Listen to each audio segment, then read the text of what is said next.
अस्सलाम वालेकुम, मेरा नाम डॉक्टर ज़ीशान है। मैं कंसल्टेंट कार्डियोलॉजिस्ट हूँ। मैं ये वीडियो बना रहा हूँ जस्टिस और अली शमीर के तसलसल में। मैं जो पिछले वीक मैंने काविशें की हैं उसमें मैंने थाने में दरख्वास्त दी है, मैंने पोर्टल पे दरख्वास्त दी है और मैंने जो है लीगल नोटिस भी भेजा है, लेकिन मुझे उसका मुखातर का जवाब नहीं आया। अब मैं फर्दर कोर्ट में केस करने जा रहा हूँ और एक मैं प्रोटेस्ट मंडे को 1 बजे बिकनो स्कूल शादीवाल जोहर टाउन के बाहर करने जा रहा हूँ।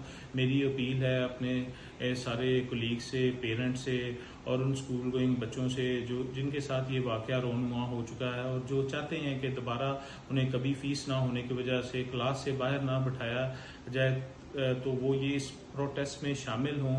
और गवर्नमेंट से भी अपील करता हूं कि इस काले कानून को ख़त्म करें ताकि आज के बाद कोई भी बच्चा फ़ीस डिपॉजिट ना होने की वजह से क्लास से बाहर ना उसे बिठाया जाए। मेरा साथ दें, अपनी नस्लों का साथ दें। जस्टिस फॉर अली शमीर से नो टू